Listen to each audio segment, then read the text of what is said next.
할렐루야. 여러분은 교회를 뭐라고 생각을 하십니까? 교회. 아, 오늘 교회 가야 돼요. 교회. 교회가 뭐예요?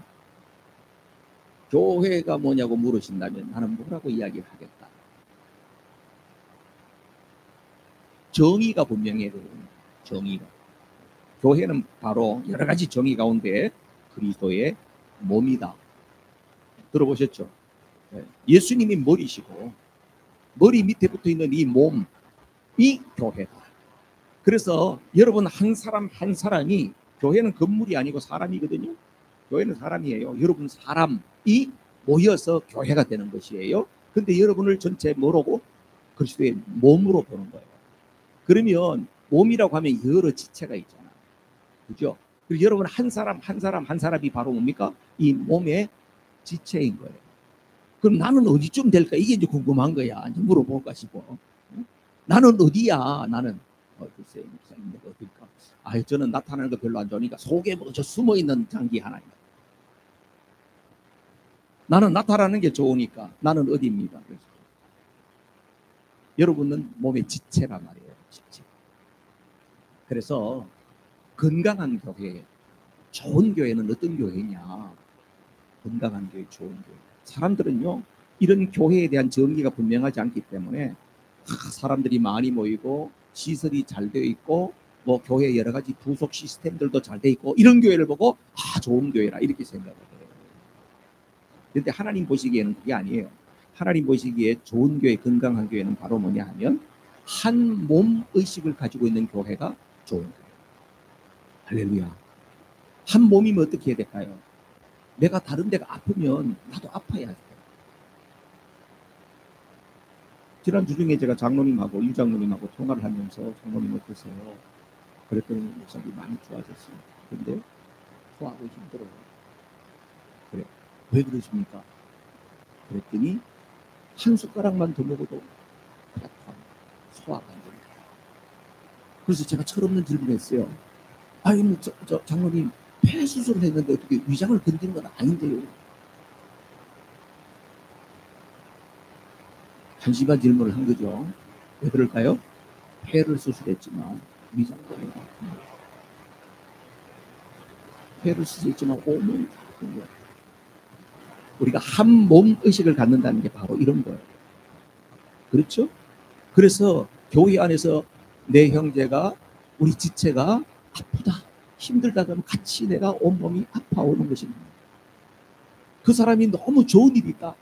그럼 내 기쁨처럼 좋아지는 것이 이게 정상입니다.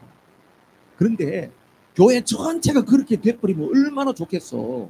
그런데 다 그렇지가 않아요. 믿음의 분량이 다 다르고 신앙의 차원이 다 다르기 때문에 다 그럴 수는 없어요. 그러나 우리가 어떻게 해야 한다고 하는 건 알 필요가 있어요. 그래서 예수님을 믿고 나서 예수님을 영접한 사람들을 갖다가 모여있는 이 모임을 교회라 그래요. 예수님의 피로 한 형제 자매가 되고 우리는 한 지체가 되어졌어요. 그런데 여기에 보면은 많은 사람들이 그냥 우리가 크리스찬의 라이프를 살아가는 커뮤니티 정도로 살아가는 사람도 있어요. 그냥 나는 나 서문화교회 멤버 의식을 갖고 있어. 난 그냥 거기 일원이야, 멤버야, 이런 사람들이 있죠. 여러분 모두는 다 멤버예요. 커뮤니티는 맞아요. 그럼 그저 커뮤니티로 남아 있으면요, 그 안에서는 내가 지체의식이, 내가 몸의식을 못 가질 수도 있어요. 좋은 일이 있으면 나 서문화교회 교인이야. 그런데 교회에 뭔가 힘든 이슈가 있을 때는 그냥 슬그머니 도망갈 수도 있어요. 거기서 좀 더 발전하려면 어떻게 될까요? 라이프 라인이 같은 라인에 서야 돼요. 같은 말, 같은 마음, 같은 뜻, 같은 영, 같은 라인에 서야 돼요. 이게 바로 뭐예요? 같은 비전을 가져야 된다. 같은 비전. 교회 성도들이 같은 비전을 가지고 있으면요, 목사님들의 목회는 깜찍고 혐식이야. 너무 좋아. 왜냐하면 말이 통하니까 뭐라고 하든지 다 그냥 맞아요. 나도 그렇게 생각해요. 생각이 같아지니까. 그렇죠? 근데 사람이라는데 다 사람이 다양한 개성의 사람들이 모여 있는데 그렇게까지 되기도 사실은 쉽지가 않아요. 그래서 그 라인이, 라이프 라인, 크리스찬 라이프의 라인이 쫙 얼마나 잘 형성되어 있느냐, 이게 교회의 성숙을 이야기해요. 그 다음에 또 한 단계가 더 있어요. 그게는 바로 뭐냐 하면은 내가 이걸 갖고 왔지, 라이프 체인이 돼야 돼요. 라이프 체인은요, 라이프 라인은 끊어지기가 쉬워요. 근데 라이프 체인은요, 엄청난 힘이에요. 근데 이게요, 체인이 돼야 되는데, 이것은 세로로 체인이 된다고 하는 것은 여러분 가정 안에서 부모님이 가지고 있는 비전이 자녀들에게 전수되고 또 손자 손녀에게 전수되고 하는 것이 라이프 체인이, 고리가 하나씩 묶여져요. 그 다음에 여러분들이요, 복음을 전하고 옆에 있는 사람들에게 전도하면서 신앙의 동력자들끼리 서로 마음과 뜻이 맞아서 하나님 나라를 위해서 좋은 동력자가 된다고 해서는 옆으로 수평적으로 라이프 체인이 이렇게 만들어져. 우리 일생의 과업이 사실은 이거예요. 저는 소문화교회 목회를 하면서 우리 성도들과 이렇게 라이프 체인을 만들어가는 작업을 합니다. 또 내 가정적으로 봤을 때는 우리 자녀들과 같이 비전을 같이 하면서 엄마 아빠가 갔던 그 길을 우리도 존중하고 우리도 그 길을 가겠습니다. 그렇게 하면은 그 체인이 하나가 더 끼워져 가는 거예요. 여러분, 이걸 잘했던 민족이 유대인이에요. 아시죠?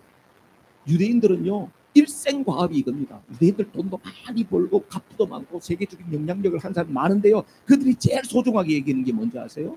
자기 자녀들에게 신앙을 되물리는. 그들 가운데는 아직까지 예수님을 영접하지 않고 예수님을 인정하지 않는 사람도 많지만 그들은 구약에 있는 법 그것만 가지고, 율법을 가지고도 이 비밀을 터득했다니까요. 하나님께서 주시는 그 비전을 우리 자녀들에게 대물림해서 완전한 고리로 엮여지는 이 체인 만드는 작업을 하는 겁니다. 그래서 그들의 인생에게 있어서 빅 이벤트가 뭐냐, 우리는 뭐 결혼식 같은 걸 큰 이벤트로 생각합니다만은 유대인들은요, 빅 이벤트를 성인식으로 보는 거예요. 13살 되면 애들이 성인으로 인정해줘요. 어릴 때부터요.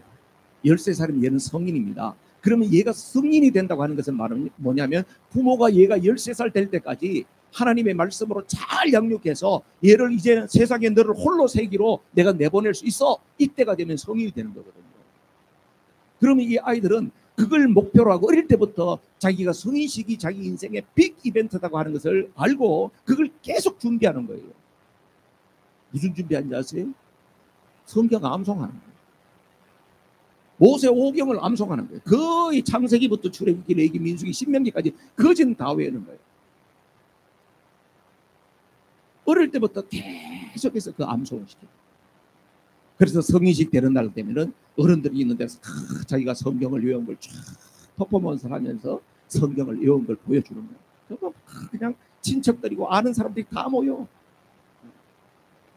그래가지고 박수를 치고 격려해주고. 그러면 마지막에 딱 되면요, 랍비가 이 아이가 이제 성인이 됐다고 하면서 선언하면서 어떻게 해요? 할아버지한테 토라, 두루마리로 된 성경이 있죠. 네, 두루마리로 된 거예요. 그 성경책을 쫙 이렇게 이만한 걸 갖고 와가지고 그걸 할아버지한테 줘요. 할아버지. 그러면 할아버지가 그걸 받아가지고 아버지한테 줘요. 아버지. 그러면 아버지가 그 아들한테 13살 된 성인이 된 아이한테 주는 거예요. 그럼 그 아이가 이걸 받아가지고 탁 들고 말이에요. 이 통로를 걸어나가는 거예요. 행진하는 거예요. 세상으로 이제 하나님 말씀을 듣고. 그러면 모든 친척들과 거기 있는 사람들은 박수를 격려하면서 축복해 줍니다. 이게 바로 뭘까요? 라이프 체인을 만들어요. 그러면 할아버지는 눈물 짓는 거예요. 내 인생에 있어서 체인 고리가 하나 더 끼어졌구나. 하나님께서 내게 주신 사명을 이제 내가 감당했구나. 그 마음입니다. 예수 그리스도 안에 있는 우리 교회 성도들도 그냥 교회 댕기는 사람이 아니고 좀 이렇게 되기를 사모합니다. 할렐루야. 그렇게 되기를 주님의 이름으로 축복합니다. 여러분 가정의 자녀들과 크리스천 라이프의 체인이 만들어지고, 또 여러분 옆에 있는 믿지 않는 친척들이나 친구들이나 동역자들 가운데서 참 미치고 예수 믿어야 되는데 그 사람들에게 복음이 전해서 이렇게 체인이 만들어지는 그런 역사가 있기를 주님의 이름으로 축복해요. 성경을 읽을 때에는 여러분 배경을 아는 게 참 중요합니다. 왜냐하면 성경의 그 배경을 알아야지. 왜 이런 말을 했지? 알아야지 되는 거잖아요. 그죠? 특별히 시편은 1편부터 150편까지 있는데 보니까 어떤 거는 막 찬양도 나오고 막 어떤 거는 욕만 안 했지만 거의 저주도 나오고 막 이런 여러 가지 나오잖아요. 왜 그럴까요? 배경이 다 다르기 때문에. 그러면 성경의 배경을 알아야 할 이유가 무엇이냐 하면요. 여러분, 설교를 듣는다, 성경을 읽는다고 하는 것은요, 그냥 옛날 이야기를 들으려고 하는 게 아니에요. 오늘 여러분들이 와서 설교를 듣는다고 해서 옛날 이야기 한 편 들으려고 온 게 아니라니까. 무슨 이야기일까요? 성경 말씀을 듣는다고 하는 것은 오늘 내 인생 가운데서 똑같은 일이 일어나는데 성경 속에서는 그걸 어떻게 답을 주고 있는가. 믿음으로 먼저 살아갔던 사람들은 그 문제를 어떻게 해결받으면서 살아갔는가. 또 우리보다도 먼저 살아왔던 사람들은 나와 똑같은 문제 가운데서 얼마나 유리방황하면서 힘든 시간을 지내왔던가. 그런 것들을 보면서 내 인생의 답을 뭐에? 말씀에서 찾아가는 거예요. 맞아요? 그래서 말씀을 들으면서 답이 나와야 되는 거예요. 할렐루야. 성경 이야기 들으려면 뭐 TV 보고 앉아가지고 이야기 잘하는 사람은 그런 거 더 재밌지. 여러분, 인생의 답이 어디 있다? 성경 말씀 속에 있습니다. 우리가 요한일서 지금 하고 있잖아요. 요한일서는요, 여러분 초대교회 이야기 있잖아. 초대교회는요, 예수님이 부활 승천하시고 난 다음에 제자들이 성령으로 충만해가지고 나가서 복음을 전할 때에 3,000명, 5,000명이 주님 앞에 돌아오는 어마어마한 역사가 일어났다는 것은 초대교회에 엄청난 부흥이 일어났다는 말이에요. 그죠? 자, 그러면 부흥이 일어났으면 그게 다인가? 아니에요. 부흥이 일어남과 동시에 반대쪽에서는 유대인들의 핍박은 더했고요. 그리고 로마의 박해도 더했어요. 힘들어서. 초대교회에 있어서 그 박해의 정점이 언제였냐 하면요, AD 64년이었어요.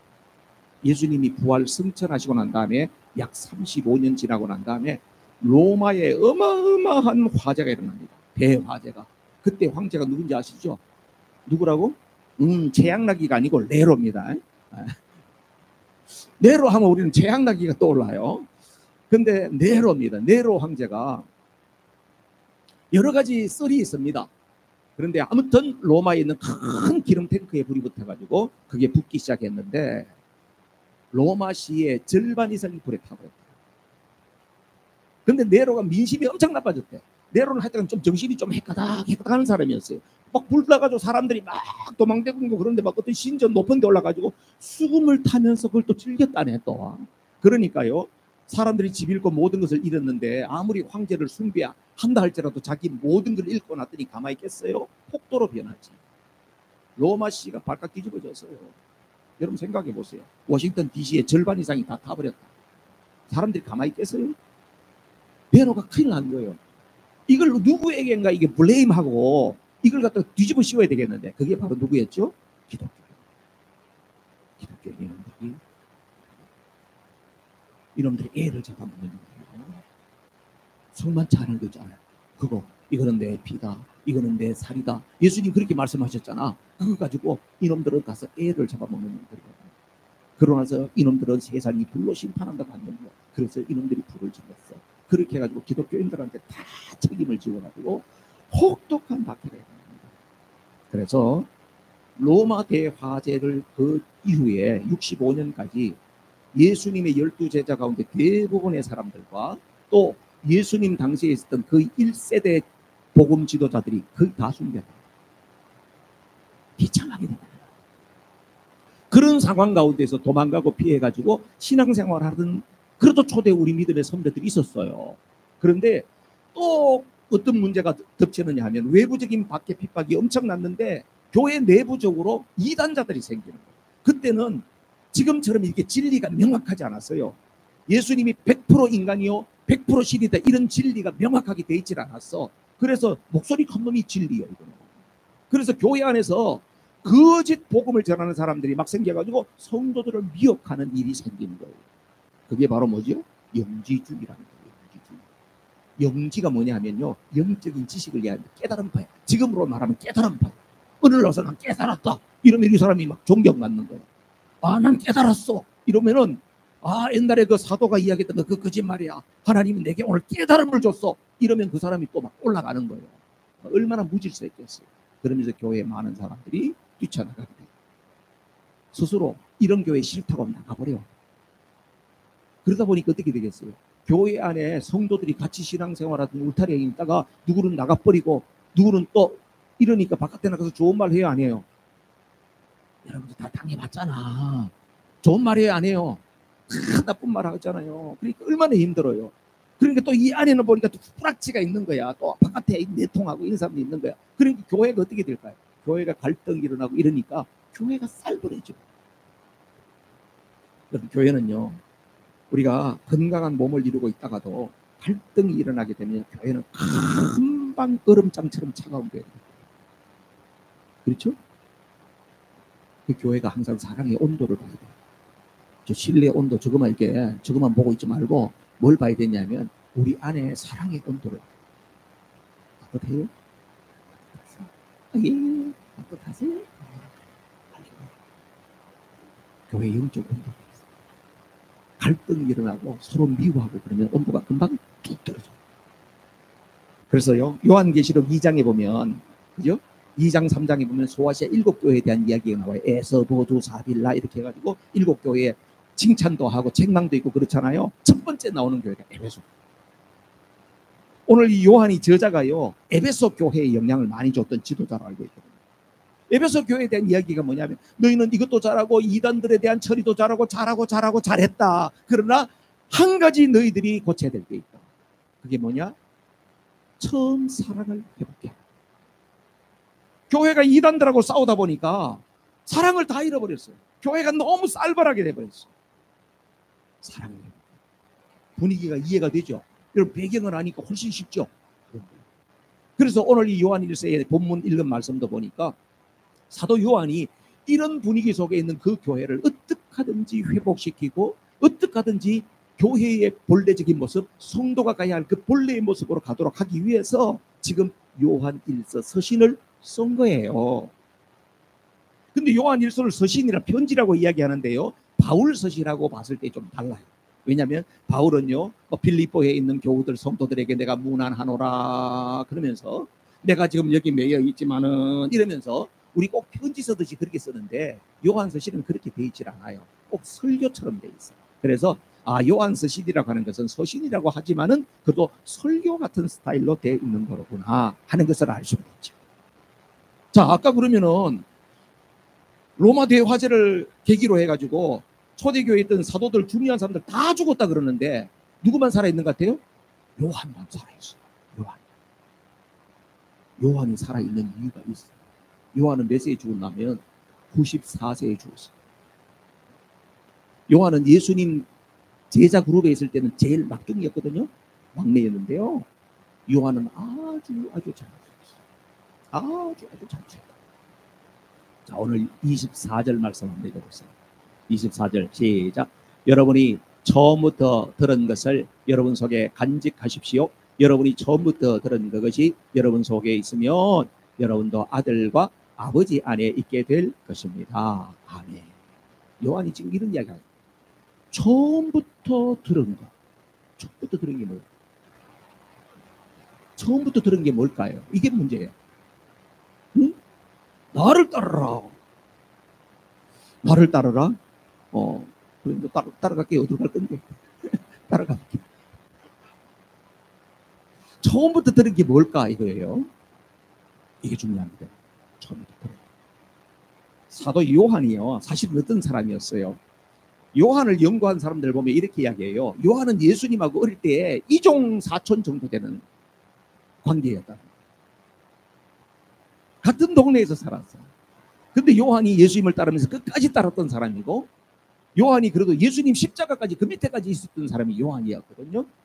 근데 요한이요, 처음부터 들었던 이야기가 뭐 동네 절천에 있을 때 뭐 예수님 와서 고기 잡는데 와가지고 너 나를 따르라, 내가 어부가 되게 하겠다. 그렇게 이야기를 했다고 그렇게 상상을 하시는 거예요. 네, 그 말도 일리는 있어요. 일리는 있어요. 그런데 여러분 어떻습니까? 수많은 이야기를 들어도 내 마음속에 누구 하면 그 사람한테 들었던 이야기가 꽉 새겨져 있는 거죠. 그렇죠? 여러분이 자라면서 엄마 아빠한테 얼마나 많은 이야기 들었겠어요. 우리 어머니가 한 잔소리가 얼마나 많은지 모릅니다. 정말 저는 진짜 너무나도 듣기 싫을 정도로 해가지고 뭐 이러면서 성질 내면서 그렇게 살아왔었습니다. 근데 지금 남는 거는 하나도 없습니다. 근데 한 가지밖에 없습니다. 예수님 잘 믿어라. 우리 엄마도 그래요. 야, 목회가 힘들어도 그래도 목회할 때가 좋은 거다. 목회 다 끝나고 나면 힘든 거다. 할 때 열심히 해라. 요즘 맨날 그래요. 그거 남아있어요. 많이 들었지만 딱 남는 이야기였잖아요. 요한도 많은 이야기 들었을 거 아니에요. 근데 남는 이야기.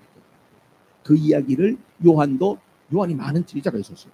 나중에는 요한이 90몇 살까지 살다 보니까 이분이 예수님의 직계 제자였다 그래가지고 많은 사람들이 와서 한 수 가르쳐 주십시오. 제자 삼아 주십시오. 이런 사람들이 많이 있었어요. 우리 서머나 교회에 순교의 제물이었던 홀리갑이라고 들어보셨죠? 할아버지 홀리갑. 그분도 요한의 제자였어요. 근데 그 요한이 그러면 무슨 말을 했겠냐 이거예요. 요한. 여러분 오늘 요한 1서를 가만히 보면요. 뭐하고 꼭 닮았냐면 요한복음하고 꼭 닮았어요. 요한복음하고 꼭 닮았어요. 제가 이 서론할 때 이야기를 안 했는데 요한 1서 처음 시작할 때 보면 이 생명의 말씀에 대한 이야기죠. 이 생명의 말씀은 태초부터 있었다고 이야기하죠. 그 말씀은 바로 하나님이었다고 이야기하고요. 그 하나님이 육체로 가지고 오신 예수님하고 이야기해요. 요한복음에도 보시면 여러분 나오죠. 태초에 말씀이 계십니다. 이 말씀이 하나님과 함께 계셨는데 이 말씀은 곧 하나님이시라.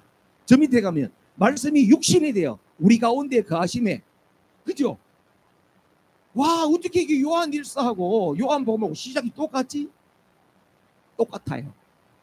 그리고요 요한 1서 말씀을 가만히 보면요 예수님께서 하신 말씀 가운데에 예수님의 마지막에 유월절 만찬을 드시면서 다 잡수고 난 다음에 제자들 발 씻기고 유월절 만찬 먹고 나서 다 하고 나서 야 빨리빨리 상 정리해라 올라가자 이렇게 하고 간 게 아니에요. 예수님께서 만찬을 다 드시고 난 다음에 제자들에게 이런저런 이야기를 하신 게 요한복음 13장부터 16장까지 설교를 하신 거예요. 그걸 보고 다락방 설교.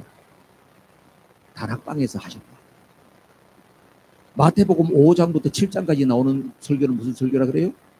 산상수훈이라 그러죠. 그는 산에서 이야기해요. 산에서 제자들 불러놓고 산에서 이야기해요. 그 산상설교라 그래요. 요한복음 13장부터 16장까지는 다락방 강화, 다락방 설교라 그래요.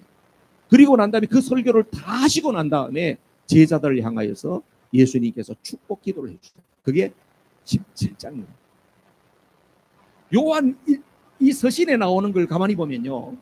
어디가 백그라운드냐 하면은 바로 예수님께서 마지막 유월절 만찬 잡수고 난 다음에 했던 다락방 설교 가운데 그게 키워드가 있다.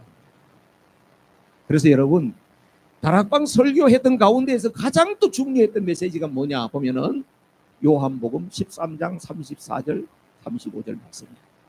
한번 보셔야 돼요. 다 같이 시작. 새 계명을 너희에게 주노니 서로 사랑하라. 내가 너희를 사랑한 것 같이 너희도 서로 사랑하라. 너희가 서로 사랑하면 이로써 모든 사람이 너희가 내 제자인 줄 압니다. 아멘. 아멘.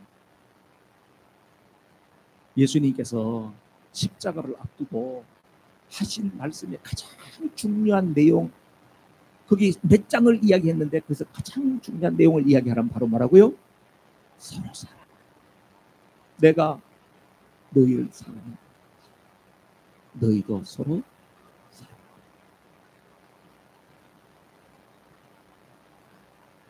예수님께서 우리를 사랑한 사랑이 어떤 사랑입니까? 마가복음 나오죠. 그 다음 마가복음 말씀을 시작. 인자가 온 것은 섬김을 받으려 함이 아니라 도리어 섬기려 하고 자기 목숨을 많은 사람의 대속물로 주려 합니다. 예수님께서는 우리를 사랑하시되 자기 목숨까지 내어주시는 그 사랑을 위해서 이제 그 순간에 그 이야기. 예수님 이 말씀 하시고 난 다음에 그 다음에 어디요? 겟세마네 동산에 기도하러 올라가셨어. 있다가 거기서 잡혀가시고 신문당하시고 바로 십자가를 지시는 거예요. 그러면서 예수님이 처참하게 돌아가시는 거예요. 그때에 요한이 이 비밀을 알았다 몰랐다? 몰랐어요. 요한뿐만 아니라 예수님이 12제자가 예수님이 왜 십자가에 못 박히신지 알았어요? 아무도 몰랐어요. 너무 억울했어요. 우리가 그렇게 믿고 따랐던 예수님이 저렇게 허망하게 돌아가죠. 가만히 생각해 보니까 예수님이 일주일 전에 벌써 내가 여기 예루살렘에 올라간다, 무슨 일을 만날지 모른다, 다 이야기 이미 다 하셨어. 그러면 예수님이 피할 길이 있었다 없었다? 피할 수 있었지. 예수님 다 알고 있었는데, 피할 수 있었는데도 불구하고 피하지 않고 그 길을 계속 가셔서 돌아가셨거든요. 제자들은 충격이 이만저만이 아니었을 거예요. 여러분 생각해 보세요. 한 젊은 사람이, 젊은 인생이 자기 삶을 다 포기하고 이분 따라가면 내 인생에 대박이 나겠다 생각하고 나서 모든 걸 포기하고 3년을 따라갔어요. 근데 그분이 갑자기 죽어버려요. 끝이요. 자기의 꿈도 미래도 다 날아가 버렸어요. 이게 그때 귀신에 씌인 건지, 이게 지금 꿈인지 생신지 그런 상황 나락으로 떨어진 거예요. 부활의 주님이 찾아오셔가지고 내가 살아났다고 다시 보여주시는데도 불구하고 이게 믿어지지 않는 거예요. 그걸 어떻게 압니까? 제자들이 그 상황에도 못 믿어. 그때는 믿었는데요. 믿었는데 실제적으로 삶으로는 안 믿어. 왜요? 베드로가 나 고기 잡으러 간다니까 7명이 다 따라가 버려. 다 옛날 직업으로 다 돌아가 버렸어. 그러고 나서 고기 잡고 앉아있니까. 뭘까요? 그동안 예수님 따라다니면서 있던 꿈도 기대도 다 없고 예수님 십자가를 지시고 부활하신 의미조차도 제자들은 몰랐다는 이야기지. 근데 그들의 인생의 대반전이 언제 시작됩니까?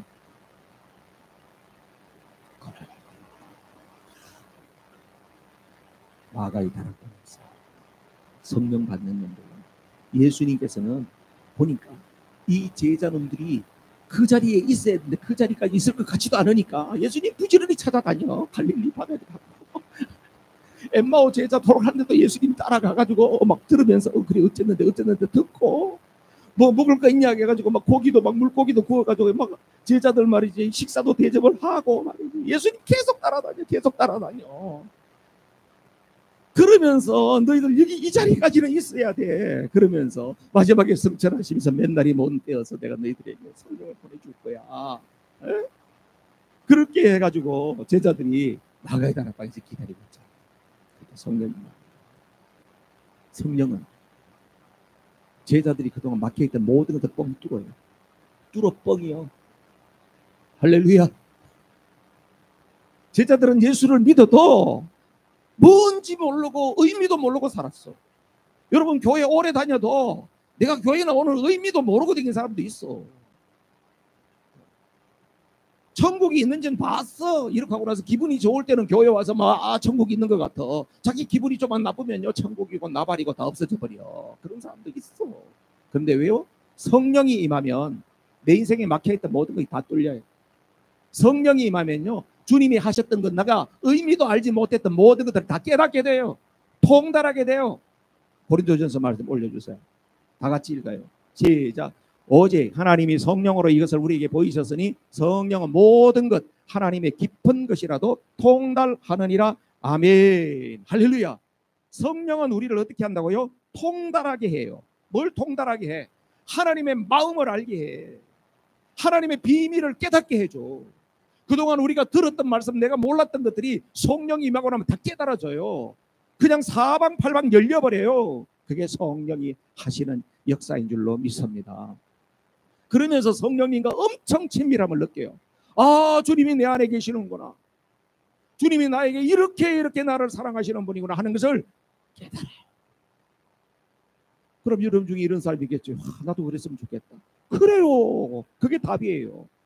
딴 데 가서 답을 찾지 말고 내 안에 성령이 임하셔서 내 안에 성령이 충만하기를 사모하고 성령님이 내 인생의 주인 되시기를 사모하시는 여러분 되시기를 주의 이름으로 축복합니다.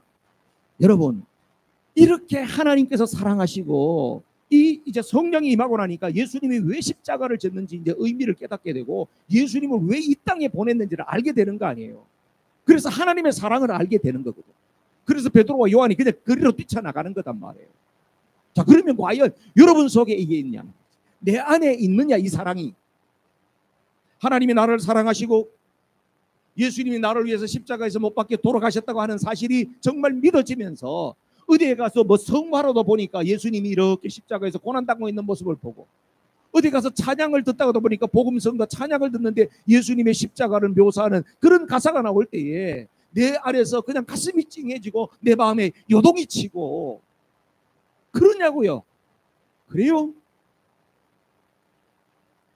이사야가 고백하는 것처럼 그가 찔리면 우리의 허물을 이며 그가 상함 우리의 죄악을 이며 그가 징계를 받음으로 내가 평화를 누리고 그가 채찍에 맞음으로 우리가 나음을 입었다. 우리는 다 양 같아서 그릇 행하여 각기 제 길로 갔거늘 여호와께서는 우리 무리의 죄악을 그에게 담당시키셨다. 그게 진짜 내 말씀이고 아멘. 그러냐 이거예요. 그러세요? 할렐루야. 아멘 하여 영광을 돌린 줄 믿습니다. 입이 떨어져야 돼. 아멘. 그 사실이 믿어주고 깨달아주고 주님 그렇습니다. 내가 바로 그런 존재입니다. 그렇게 아멘 아멘 화답할 때에 그 감동이 점점 증폭되어져 가는 것입니다. 신앙생활을 이렇게 앉아가지고 점잖하게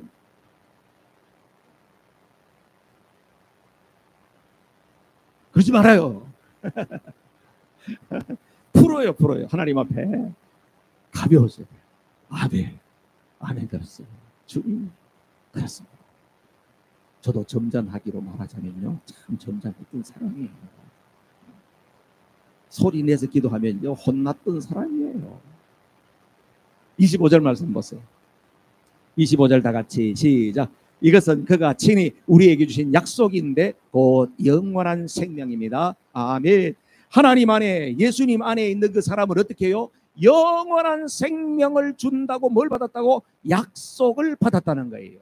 여러분 영원한 생명이 뭐예요? 영원한 생명은 이거예요. 죽어도 살겠고 무릇 살아서 믿는 자는 죽지 않는다. 이게 영생을 말하는 거예요.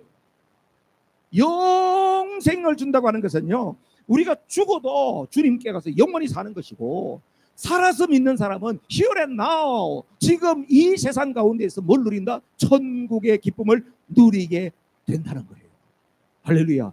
여러분 안에 예수님 계시죠? 하나님의 사랑이 여러분 안에 있죠? 믿죠?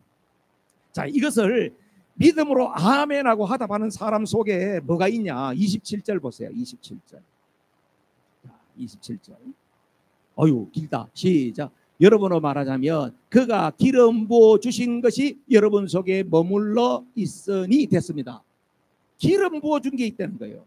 요거 믿는 사람에게는 뭐가 있다고? 뭐가 있어요?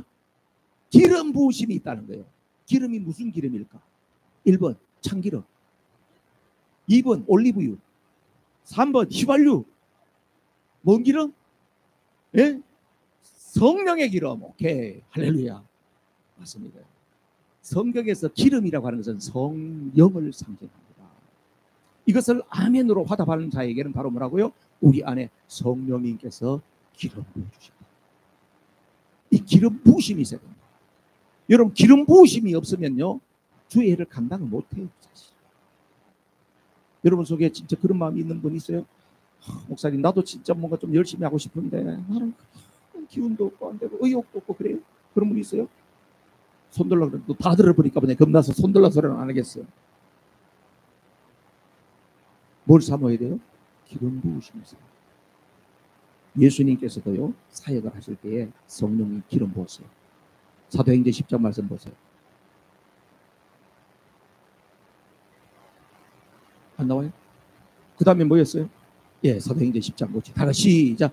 하나님이 나사렛 예수에게 성령과 능력을 기름 붓듯 하셨음에 저가 두루 사시며 착한 일을 행하시고 마귀에게 눌린 모든 자를 고치셨으니 이는 하나님이 함께 하셨습니다. 아멘. 여러분 예수님도 공생의 사역하실 때에 예수님 인간의 몸을 갖고 왔잖아요. 성령께서 어떻게 하나님께서 성령의 능력을 기름 붓듯 부어줬다. 그래서 예수님이 그 기적과 능력을 행하셨다는 거예요. 할렐루야. 예수님에게도 기름 부음이 필요했다고 하면 저와 여러분은 당근이지. 누가복음 4장 말씀 보세요. 다 같이 힘차게 시작. 주의 성령이 내게 임하셨으니 이는 가난한 자에게 복음을 전하게 하시려고 내게 기름을 부으시고 나를 보내사 포로된 자에게 자유를, 눈먼 자에게 다시 보게 함을 전파하며 눌린 자를 자유케 하고 주의 은혜의 해를 전파하게 하려 하심이라 하였더라. 아멘. 아멘이십니까? 주의 성령이 내게 임하셔서 뭐요? 기름을 부어줬대잖아. 그러니까 예수님이 복음을 전할 때 매여 있던 것이 풀려지게 되고 눈먼 자들은 눈을 뜨게 되고 죽은 자가 살아나고, 이게 다 뭐냐? 성령의 기름 부으심의 역사였다는 거예요. 주님이 그랬다고 하면 우리는 당연히 필요한 거지. 그러니까 뭘 사모하고 기도해야 돼요? 기름 부으십니다. 주님, 내게도 기름 부어주세요. 내게도 성령으로 기름 부어주옵소서. 따라하세요. 주님, 내게도 성령으로 기름을 부으소서. 아멘. 아멘이에요. 여러분, 사도 요한이 원래요 이렇게 좋은 사람이 아니었다니까. 아시죠? 예수님하고 같이 다닐 때요 사마리아라고 하는 동네로 들어가는데 사마리아 사람들이 떡 나와가지고 유대인인 사람들이 왜 우리 동네로 올라래? 못 들어가! 이렇게 된 거예요. 그러니까 요한이 형이 있어. 야고보라고. 아시죠? 두 형제예요. 그래가지고 이 형제가 성질이 얼마나 안 좋은지, 성질이 안 좋은 걸 보고 성깔이 대단하다 그래요. 성깔이 얼마나 대단했는지 그냥 불쑥 나와 하는 이야기. 예수님 하늘에 불을 내려가 이 동네를 다 태워버릴까요? 와우. 자기 막았다고 하늘에서 불을 내려서 동네를 다 불사질러 있는데, 이런 정도면 얼마나 난폭하고 성격이 보통 사람이 아니었다는 거죠. 그런데요, 그 사도 요한이 마지막에 별명이 뭔지 아세요? 요한의 별명, 사랑의 사도. 사랑의 사도. 와, 그럼 이런 사람이겠네요. 야, 나도 성질이 별로 안 좋은데 나도 사랑의 목사가 될 수 있겠네. 할렐루야. 아멘이시죠? 제 이야기 하니까 여러분 아멘 잘 하시네. 여러분 이야기 한번 봅시다. 여러분들도 성질 뭐 별로 안 좋은 사람이 있잖아. 네? 사랑의 권사님이 되겠네. 아멘. 그렇지. 아멘 하셨어요. 아멘이 있어요. 여러분, 사실은 사도 요한이요 오래 살긴 살았어요. 그런데 다른 제자들이 받지 못한 특별한 사명이 하나 있었어요. 그게 뭐였지요? 예수님이 십자가에 못 박혀 돌아가실 때에 옆에는 요한에게 자기 어머니, 내 어머니, 이제 네 어머니, 그 이야기잖아요. 여러분, 예수님의 제자 가운데 의심 많았던 도마 같은 사람은 어디까지 가서 복음 전인지 아세요? 인도까지 가서 복음. 그래서 인도는요 기독교 역사가 엄청나. 2000년이요 2000년. 도마 교회가 있다니까 거기에. 그러니까 예수님의 제자들이, 사도 바울 같은 사람은요 사실은 요한보다도 한참 후배요. 새까만 후배요. 그런데 온 유럽까지 막 돌아다니면서 복음을 전했던 사람이에요. 그런데 요한은 예수님 가장 측근 3인방 중에 하나예요. 베드로, 야고보, 요한이잖아. 그랬던 사람이 어디 가지도 못하고 예수님 엄마 모셔야 되니까 맨날 집에서 너무 식사하셨어요. 오늘은 어떻어요? 지난밤에는 좀 주무셨어요. 마리아가 안 죽네. 마리아가 엄청 장수했대요. 그 마리아가 엄청 오래 사니까, 여러분 아시죠? 노인 모셔본 사람 힘들은 거 알아. 옆에서 맨날 어디 가지도 못하고 여행도 한번 못 가고. 요한이 그랬다. 요한이 얼마나 마음에 열등감이 있었겠어. 나도 가서 복음을 전하고 나도 좀 대단한 역사를 하고 싶다. 하나님께서는 요한에게 특별한 걸 주셨어요. 다른 제자들이 갖지 않은 특별한 걸.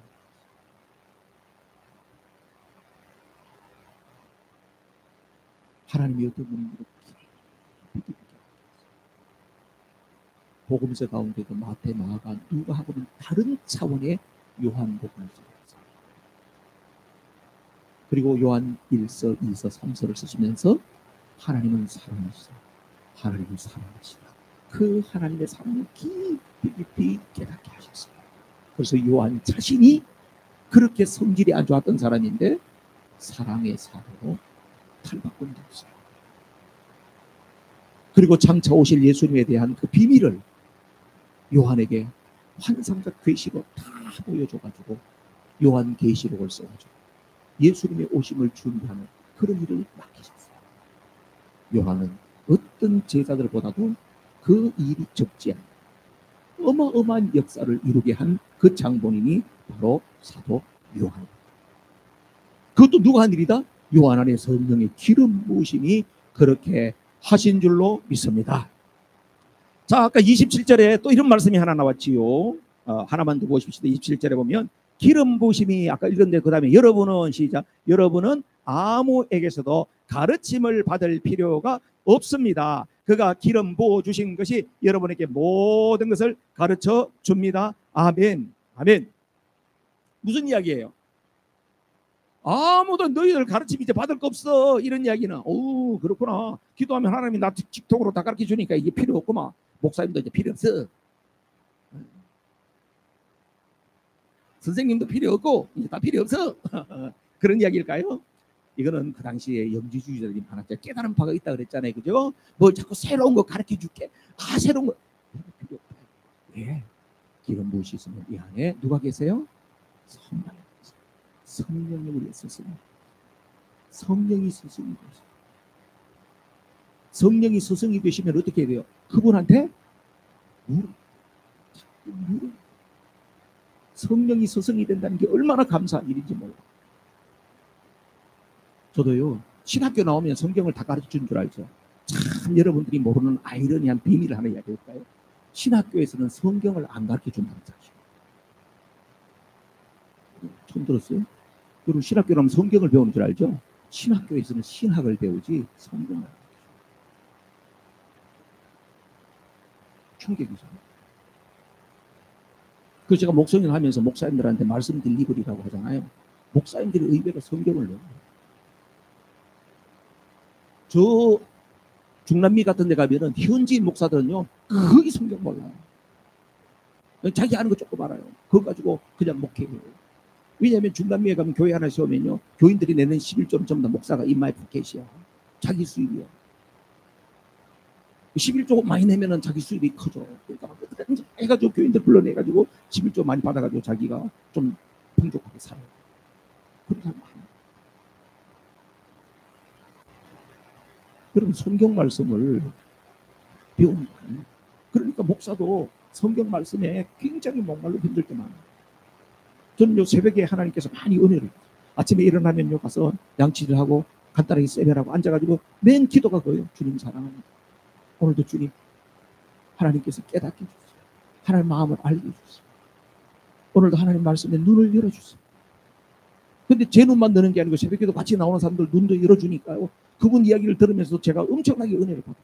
우리 교인들이 나눠주는 이야기를 통해서 은혜 받고 내가 생각했던 걸 저분이 또 이야기를 하니까 야 이분 수준이 대단하네. 또 그러니까 또 은혜를 받고 또 저도 은혜를 받고 다음 주부터 제가 내일부터 말씀 세미나를 가잖아요. 많이 부담이 많아요. 저도.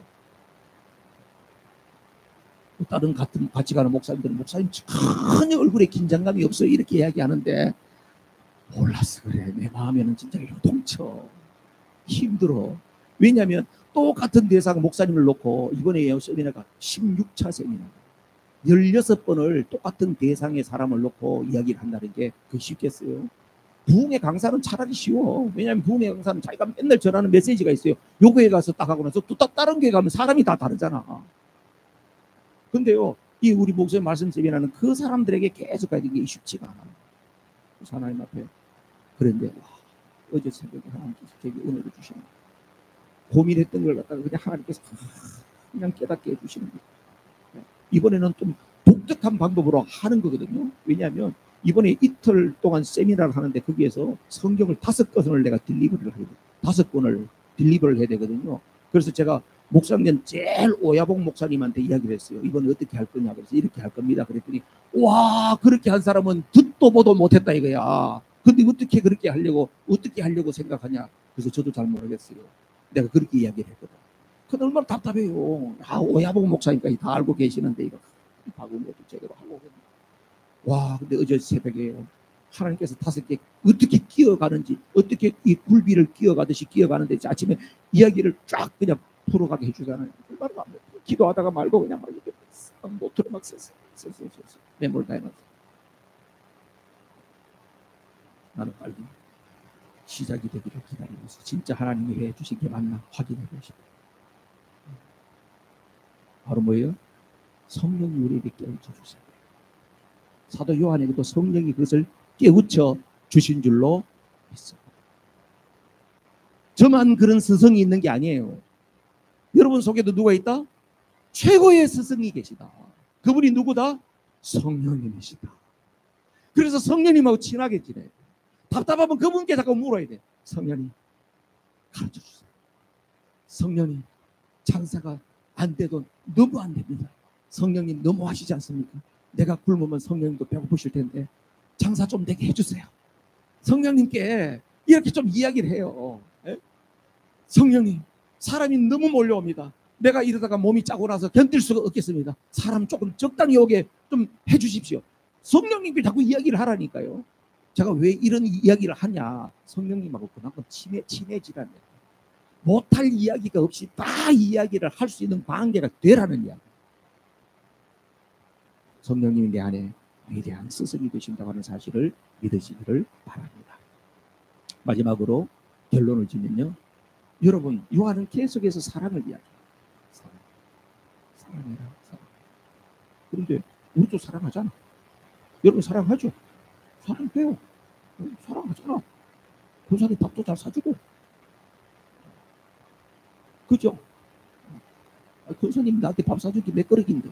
그죠? 사랑하잖아. 그죠? 그런데 요한이 이야기하는 사랑과 우리가 하는 사랑이 좀 달라요. 어떻게 달라요?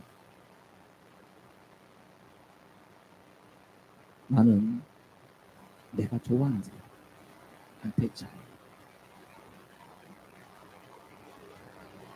나는 나를 안 건들면 나 괜찮아. 그죠? 난 날 안 건들면 나도 온순한 양이야. 왜 자꾸 날 건드려서 나를 갖다가 사자로 만들어? 우리는 대부분 이래요. 나한테 잘해준 사람 잘해줘요. 오늘 요한 이야기하는 거는 그 사람이 이야기한테 잘해주든지 안 잘해주든지 그거하고 관계없다. 네가 먼저 사랑해. 때로는 네가 사랑을 하는데도 그 사람이 안 받으려고 그럴 수 있어. 그러면 일방적으로 그냥 사랑해. 그렇게 이야기하는 거예요. 왜? 하나님은 그렇게 사랑했어요. 마지막 말씀 있죠? 다 같이 시작. 사랑은 여기 있으니 우리가 하나님을 사랑한 것이 아니요 오직 하나님이 우리를 사랑하사 우리 죄를 위하여 화목제 그 아들을 보내셨습니다. 하나님이 일방적으로 이렇게 사랑해 주셨기 때문에 우리도 그 사랑을 살고 사는 것이 없다. 기도하겠습니다. 이 시간에 마음에 한번 떠올려보세요. 지금 확 떠오르는 사람이 있을 거예요. 내가 진짜 사랑하기 힘든 사람.